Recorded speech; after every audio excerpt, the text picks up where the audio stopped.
right අයිබෝන් දුවේ 2026 ජිට් exam එක වෙනුවෙන් පෙනී සිටින ඔයාලට පවත්වන පසුගිය ප්‍රශ්න පත්‍රය සාකච්ඡා කිරීමේ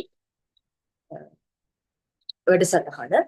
එතකොට අපි මේක සජීවීව කරන්න ඉදියත් පවතින යහපත් කාලගුණයේ හින්දා බොහෝ සිසුන්ට සම්බන්ධ වෙන්න බෑ. ඒ නිසා අපි මේක කොටස් විදිහට පටිගත කරලා YouTube channel එක ඔස්සේ ඔයාලට රෙකෝඩින් වීඩියෝ ලබා දෙන්න තීරණය කළා. අපි මේකෙදි පුතේ ගිය අවුරුද්දේ චිට් එක්සෑම් එකේ පාස් පේපර් එක සම්පූර්ණයෙන් සාකච්ඡා කරනවා. කොටස් විදිහට කොටස් කිහිපයකින් අපි මේක දෙන්නම්. එක කොටසකට බහුවර්ණ ප්‍රශ්න 10ක් වගේ අපි ඇතුළත් කරන්නම්. එතකොට සම්පූර්ණ කිසිම දෙයක් නොදන්න දරුවෙක්ට උනත් මේ වීඩියෝ කොටස් ටික ආවරණය වෙලා ඉවර වෙනකොට බලලා ඉවර වෙනකොට එක්සෑම් එක කොට දාගන්න අවශ්‍ය සියලු කරුණු අපි මේ වීඩියෝ ටික ඔස්සේ ඔයාලට දෙන්න සූදානම් වෙලා ඉන්නවා. රයිට්. පළවෙනි ප්‍රශ්නේ ඉඳන් අපි සාකච්ඡා කරගෙන යනවා පුතේ. ඔයාලත් පාස් පේපර් එක අරගෙන පාස් පේපර් එකේ ප්‍රශ්න ටික පිළිවෙලට අමතර කරුණු දෙනවා නම් ඔයාලා ඒවත් ලියාගෙන සම්පූර්ණ නෝට් එකක් හදාගන්න. රයිට්. අපි එහෙනම් වැඩේ පටන් ගමු.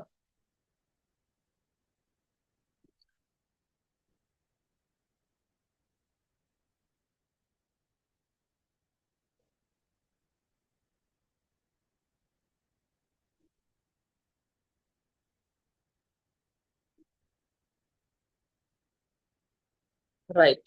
පසුගිය අවුරුද්දට අදාළව ජිට් එක්සෑම් පේපර් එක තමයි පුතේ මේ තියෙන්නේ. එතකොට අපි ඔගේ පළවෙනි ප්‍රශ්නේ ඉඳන් සාකච්ඡා කරගෙන යන්න පුළුවන්. පුතේ පළවෙනි ප්‍රශ්නේ අහනවා පහත උපාංග වලින් පරිගණකයක ප්‍රතිදාන උපාංගයක් පමණක් වන්නේ කුමක්ද කියලා. පරිගණකයක උපාංග ප්‍රධාන විදිහට අපි කියනවා ආදාන උපාංග තියෙනවා සහ ප්‍රතිදාන උපාංග තියෙනවා කියලා. හරි. අපි කතා කරමු පුතේ ඔන්න ඔය කියන ආදාන උපාංගයි ඔන්න ඔය කියන ප්‍රතිදාන උපාංගයි ගැන පොඩ්ඩක්.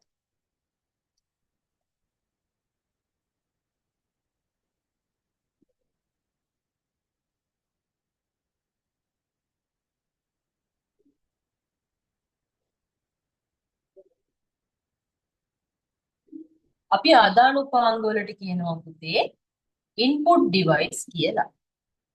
input device ප්‍රතිදාන උපාංග වලට අපි කියනවා output device කියලා.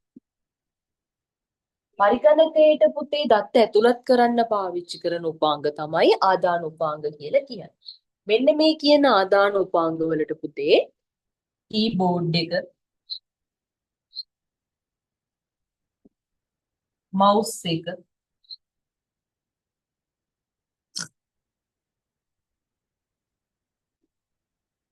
මයික්‍රොෆෝන් එක,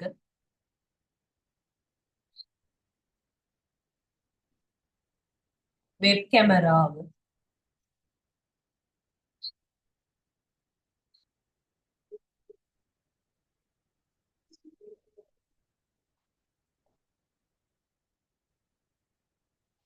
ස්කෑනර් එක ඔන්න ඔය කියන ටික පුතේ අයිති වෙනවා ආදාන උපාංග ගොඩට. output device කියලා කියන්නේ කම්පියුටර් එකේ අපි හදාගත්ත තොරතුරු තියෙනවා නම් අන්නේ තොරතුරු ටික එළියට ගන්න පිටතට ගන්න පාවිච්චි කරන උපකරණ ටික. printer එක, projector එක, speaker,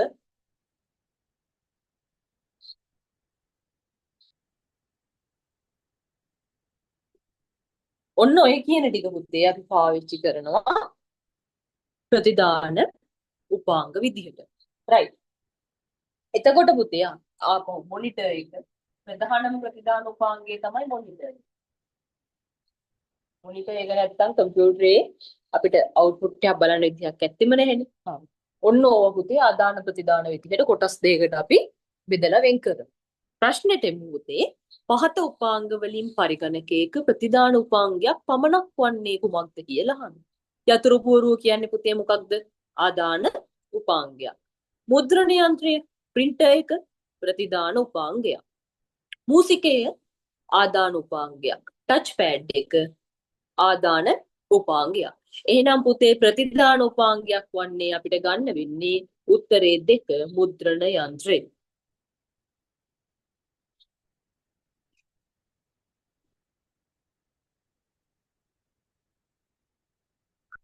එන්න පුතේ දෙවැනි ප්‍රශ්නෙට දත්ත ගබඩා කිරීම සඳහා නශ්‍ය නොවන පරිගණක උපාංගයක් ලෙස භාවිත කරන්නේ පහත සඳහන් උපාංග වලින් කවරක්ද කියලා අහනවා.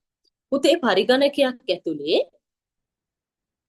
දත්ත ගබඩා කරනකොට නශ්‍ය මතකයේ සහ නශ්‍ය නොවන මතකයේ කියලා කොටස් දෙකක් තියෙනවා. right?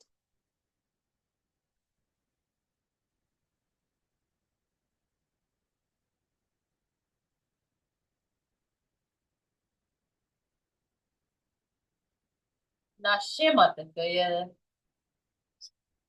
සහ නශ්‍ය නොවන මතකය කියලා. නශ්‍ය මතකයට පුතේ අපි කියනවා volatile memory.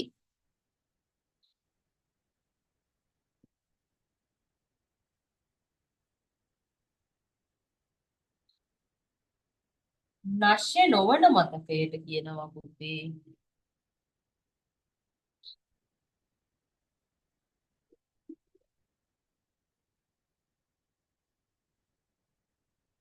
non-volatile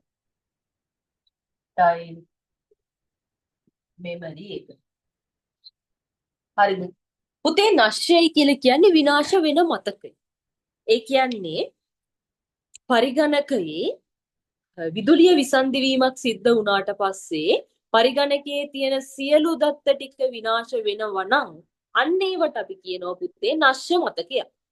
හැබැයි කරන්ට් එක ගියත් පුතේ කම්පියුටර් එකේ තියෙන දත්ත පරිගණකයේ ඕෆ් වුණාට පස්සේ නැවත ඔන් කරාට පස්සේ තියෙන දත්ත ටික වෙනස් වෙන්නේ නැත්නම් පුතේ අපි ඒකට කියනවා නශ්‍ය නොවන මතකයක් කියලා. හරිද? එතකොට පළවෙනි කියනවා පුතේ කැතෝඩ කිරණ නලය CRT එක. හරි. කැතෝඩ කිරණ නලය අයිති වෙන්නේ නෑ පුතේ උතනට. CPU එක. CPU එක අපි කියනවා මධ්‍ය සැකසුම් ඒකකය කියලා. CPU රෙජිස්ටර් එක කියලා තියෙනවා. right. CPU රෙජිස්ටර් එක පුතේ නශ්‍ය මතකයක් ගොඩට තමයි ගන්න වෙන්නේ. දෘඩ තැටිය hard disk එක කම්පියුටරේ එකපාරට විදුලිය විසන්ධි වීමක් සිද්ධ වෙනවා නැවත ඔන් වෙන වෙලාවදී පුතේ දෘඩ තැටිය මොකක්ද? තියෙන දත්ත කිසිම දෙයක් වෙලා නැහැ. කියන්නේ ඒ විදිහටම තියෙනවා. දෘඩ තැටිය කියන්නේ නේද විනාශ වෙන්නේ නැහැ. ඒ කියන්නේ පුතේ නශ්‍ය නොවන මතකයක්. RAM එක.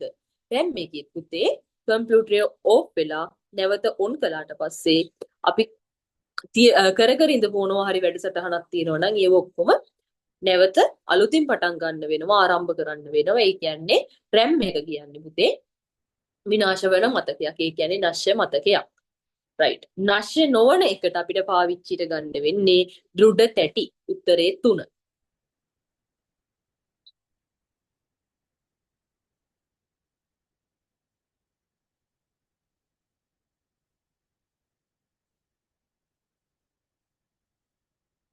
එන්න පුතේ තුන්වෙනි ප්‍රශ්නෙට පහත ඒවායින් මුදුකාංගයක් වන්නේ කුමක්ද කියලා අහනවා. පහත ඒවායින් මුදුකාංගයක් වන්නේ කුමක්ද? right. මුදුකාංග කියලා කියන්නේ මොනවද පුතේ? පරිගණකය ඇතුලේ තියෙන අපිට භෞතිකව ස්පර්ශ කරන්න බැරි දේවල් මුදුකාංග කියලා අපි ගණන් ගන්නවා. මුදුකාංග තියෙනවා දෘඩාංග තියෙනවා. දෘඩාංගයක් කියලා කියන්නේ භෞතිකව ස්පර්ශ කරන්න පුළුවන් පරිගණක කොටස් වලට. right. මුදුකාංගයක් කියන්නේ RAM එක ගත්තාම අපිට අතින් අල්ලන්න පුළුවන්. ඒ කියන්නේ පුතේ එයා දෘඩාංගයක්. මූසිකය ගත්තාම පුතේ අපිට අතින් අල්ලන්න පුළුවන්. එහෙනම් එය දෘඩාංගයක්. මෙහෙයුම් පද්ධතිය OS එක කවදාකවත් අපිට අතින් අල්ලන්න බෑනේ නේ. පරිගණකයේ ස්ථාපිත කරලා තියෙන්නේ පුතේ මෙහෙයුම් පද්ධතිය කියන්නේ මුදුකාංගයක්. ජාල පරිපාලක. ජාල පරිපාලක කියන්නේ කවුද? ඒ ජාල පරිපාලක කියන්නේ පරිගණක ජාල අතර සම්බන්ධතාවයක් ඇති කරන්න නැත්නම් කනෙක්ෂන් එකක් හදාගන්න උදව් වෙන පුද්ගලයා අපි කියනවා ජාල පරිපාලක කියලා. රයිට්. එතකොට මෙහෙයුම් පද්ධතිය තමයි අපිට උත්තරේ ගන්න වෙන්නේ. උත්තරේ 3. උත්තරේ 3. එන්න පුතේ 4 වෙනි ප්‍රශ්නෙට පරිගණකයක CPU හි ප්‍රධාන කාර්ය මොකක්ද කියලා අහනවා. CPU එකේ ප්‍රධාන කාර්ය පුතේ මොනවද? CPU එක පුතේ ප්‍රධාන කොටස් 3කට අපි බෙදනවා. CPU එක ප්‍රධාන කොටස් 3යි.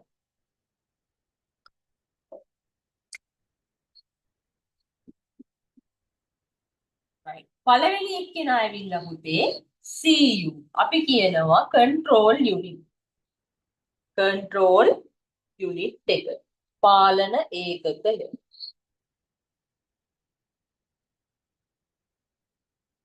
දෙවෙනි කොටස ඇවිල්ලා පුතේ ALU කියලා කියනවා. right. අංක ගණිතමය හා තාර්කික ඒකකය. ගණිතමය හා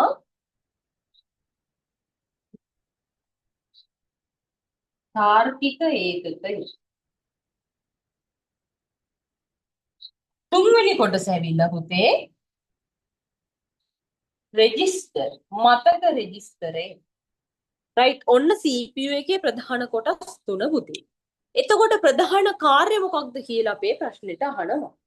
CPU එකේ පුතේ අපිට ගන්න වෙන්නේ දත්ත ගබඩා කරනවලු. ඔව් මෙතන දත්ත ගබඩා කරන්න පුතේ රෙජිස්ටර් එක තියෙන්නේ. හැබැයි తాවකාලික දත්ත ගබඩා කිරීමක් තමයි උතන සිද්ධ වෙන්නේ. එතකොට චිත්‍රක පෙන්වනවලු නෑ පුතේ. උපදෙස් ක්‍රියාත්මක කරනවලු. ඔව් CPU එක මධ්‍ය සැකසුම් එකකේ කියන්නේ පරිශීලකයාට ලබා දෙන දත්ත අණුව එකට අදාළ උපදෙස් ටික ක්‍රියාත්මක කිරීම සිද්ධ කරනවා. right. 4 අන්තර්ජාලයට සම්බන්ධ කරනවා. නෑ පුතේ උත්තරේ ගන්න වෙන්නේ කවුද? 3 උපදෙස් ක්‍රියාත්මක කිරීම. උපදෙස් ක්‍රියාත්මක කිරීම.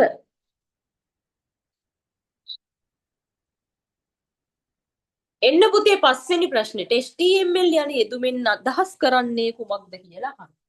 right. HTML කියලා කියන්නේ පුතේ hypertext markup language කියන එක. hypertext HTML ගැන දිග විස්තරයක් පුතේ second paper එකේ තියෙනවා. එතකොට අපි ඒ කොටසට එමු.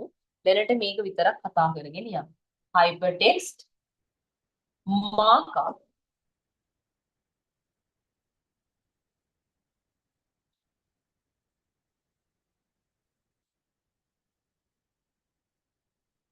language. right. එතකොට මේ HTML ඔන්න ඕක තමයි පුතේ HTML කියන ටික හැදිලා තියෙන්නේ.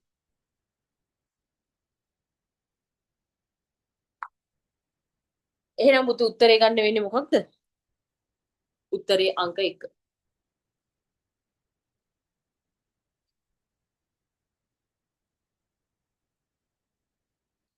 එන්න පුතේ 6 වෙනි ප්‍රශ්නෙට ඕනෑම පරිගණක ජාලයකට සම්බන්ධ වීමට පරිගණකයක් භාවිත කරන්නේ පහත සඳහන් උපාංග වලින් කුමක්ද කියලා අහන්න. ඕනෑම පරිගණක ජාලයකට සම්බන්ධ වෙන්න පරිගණකයක් පාවිච්චි කරනවලු. right. මොකක්ද කියලා අහන්න. මොකක්ද? පරිගණක ජාලයක් අනිවාර්යෙන් ජාලයක් සම්බන්ධ වෙන්න ඕනේ. මුද්‍රණ යන්ත්‍රයලු. නෑනේ පුතේ. right. සුපරීක්ෂකයලු.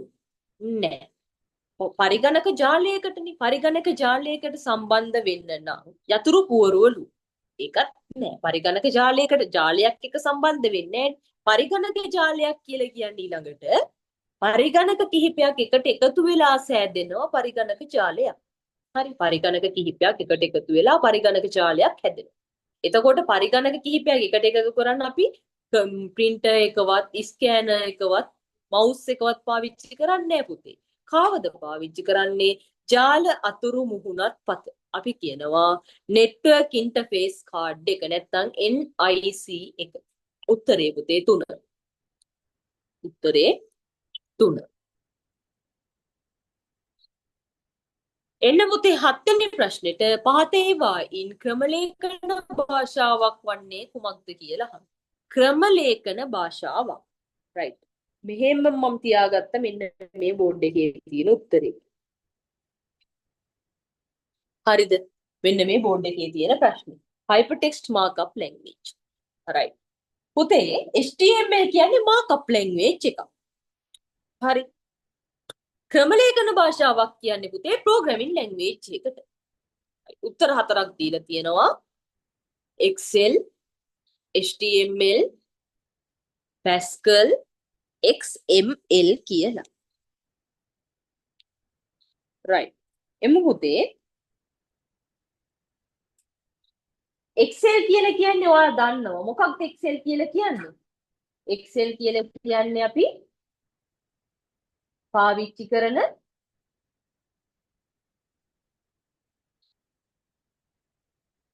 විද්‍යුත් පැතුරුම්පත් වලට. right. එතකොට පුතේ Excel වලදී ඔයා දන්නවා ගණන් හදන්න පුළුවන් අපිට එක එක කවුන්ටිං වැඩ කරන්න පුළුවන් Excel ඕනි කෙනෙක් පාවිච්චි කරලා ඇති Microsoft Excel එක. right. ඊළඟට පුතේ දෙවැනියට තියෙනවා HTML. ඒක දැන් මම කියලා දුන්නා. HTML කියන්නේ මොන ලැන්ග්වේජ් එකක්ද? මාකප් ලැන්ග්වේජ් එකක්. සංවර්ධිත භාෂාව. Pascal.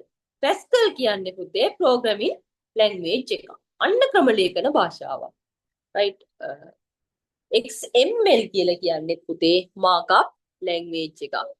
එහෙනම් පුතේ අපිට ගන්න වෙන්නේ 7 වෙනි ප්‍රශ්නෙට ක්‍රම ලේඛන භාෂාව විදිහට Pascal කියන උත්තරේ. Pascal. එන්න පුතේ 8 වෙනි ප්‍රශ්නෙට 8 වෙනි ප්‍රශ්නේ කියනවා මෙහෙයුම් පද්ධතියක මූලික කාර්ය කුමක්ද කියලා අහනවා. මෙහෙයුම් පද්ධතියක් කියන්නේ පුතේ මොකක්ද? operating system එක. right. operating system එකේ මොකක්ද කරන්නේ? පරිශීලකයා හා පරිගණකයේ අතර අතුරු මුහුණත ඇති කරන්නේ ඔන්න ඔය කියන මෙහෙයුම් පද්ධතියෙන්. ඊට අමතරව තව ගොඩක් වැඩ කරනවා. right. ගොනු කළමනාකරණය කරනවා, උපාංග ටික කළමනාකරණය කරනවා, ඒ වගේ වැඩ කරනවා. ආචායන උපාංගත් එක්ක කළමනාකරණය කරනවා, මධ්‍ය සැකසුම් මේකකේ සිදුවෙන ක්‍රියාවලිය පාලනය කරනවා. right. එතකොට පළවෙනි එකේ කියනවා පුතේ වැඩසටහන් සම්පාදනය කරනවලු. right. වැඩසටහන් සම්පාදනය කරන එක මූලික කාර්ය වෙන්නේ නැහැ පුතේ. හරිද? දෙවෙනි උත්තරේ කියනවා පරිගණක දෘඩාංග සහ මුදුකාංග කළමනාකරණය කරනවලු. හරි. 3 වෙබ් අතිරික්සු ක්‍රියාත්මක කරනවලු. 4 ජාල කළමනාකරණය කරනවලු. මූලිකම කාර්ය විදියට අපිට කාවද පුතේ මෙහෙයුම් පද්ධතිය ගන්න වෙන්නේ පරිගණක දෘඩාංග සහ මුදුකාංග කළමනාකරණය කරනවයි කියන්නේ. පරිගණක දෘඩාංග සහ මුදුකාංග කළමනාකරණය කරනවා. එහෙනම් පුතේ උත්තරේ කවුද? උත්තරේ 2. එන්න පුතේ 9 වෙනි ප්‍රශ්නෙට 9 වෙනි ප්‍රශ්නේ කියනවා පහත ඒවා අතුරින් මෙහෙයුම් පද්ධතියක් වන්නේ කුමක්ද? එහෙනම් ඔය කතා කර කර ඉඳපු මෙහෙයුම් පද්ධතියම තමයි තුරු ටිකට යන්න වෙන්නේ නේද? right. පුතේ මෙහෙයුම් පද්ධති ගත්තහම ෆෝන් වල පාවිච්චි කරන මෙහෙයුම් පද්ධති කියලා තියෙනවා. කියන්නේ ජංගම දුරකථන වල මෙහෙයුම් පද්ධති තියෙනවා, පරිගණක වල මෙහෙයුම් පද්ධති තියෙනවා. ජංගම දුරකථනයක් ගත්තොත් එහෙම Apple ජංගම දුරකථන වල නම් iOS මෙහෙයුම් පද්ධතිය පාවිච්චි කරනවා. අනික් ජංගම දුරකථන වල සමහර ඒවායේ Android පාවිච්චි කරනවා. ඊට අමතරව BlackBerry OS ඒ වගේ එක එක මෙහෙයුම් පද්ධති තියෙනවා. හරි. කම්පියුටර්ස් වලට ගියාට පස්සේ පුතේ Windows මෙහෙයුම් පද්ධති තියෙනවා, Linux මෙහෙයුම් පද්ධති තියෙනවා, ඔය Mac OS මෙහෙයුම් පද්ධති තියෙනවා, ඔය ආකාරයේ මෙහෙයුම් පද්ධති තියෙනවා. එහෙනම් ඔය මම දැන් කියවු මෙහෙයුම් පද්ධති වලින් පුතේ අපිට මෙතන උත්තරේට ගන්න වෙන්නේ උත්තරේ 3 Linux කියලා. හරි. පළවෙනි එක Excel. Excel කියන්නේ මොකක්ද? යෙදුම් මුදුකාංගයක්. ඒ කියන්නේ application software එකක්. හරි. MS Word කියන්නේ ඒත් ඒකමයි පුතේ application software එකක්. right. Google Chrome එකත් යෙදුම් මුදුකාංගයක්. නැත්නම් අපි කියනවා එන්නේ උවට web අතිරික්සු කියලා. Google Chrome Opera, එතකොට Mozilla Firefox, Microsoft Edge, Internet Explorer ඔන්න ඕවට කියනවා පුතේ වෙබ් අතිරික්සු. රයිට් එන්න පුතේ 10 වෙනි ප්‍රශ්නෙට. පහත ඒවායින් අන්තර්ජාල අතිරික්සුවක් වන්නේ කුමක්ද කියලා අහන්න. අන්තර්ජාල අතිරික්සුවක්. අන්න මම දැන් කියපු කතන්දරේ. මොකක්ද? වෙබ් අතිරික්සුවක් කියන්නේ ඔය අන්තර්ජාල අතිරික්සුවටම තමයි. එහෙනම් පුතේ උත්තරේ දන්නවා. උත්තරේ මොකක්ද? Google Chrome. 10ට උත්තරේ 4. right අන්න එක ප්‍රශ්නයක් කියලා දුන්නාම ඊළඟ ප්‍රශ්නෙටත් උත්තරේ ආවා. හරි. Python කියන්නේ language එකක් පුතේ. එතකොට Linux section උඩ ප්‍රශ්නේ අපි කතා කළා මොනවද කියන එක වෙබ් අතිරික්සු ගැන තමයි ඔන්න 10 වෙනි ප්‍රශ්නේ අහන්නේ.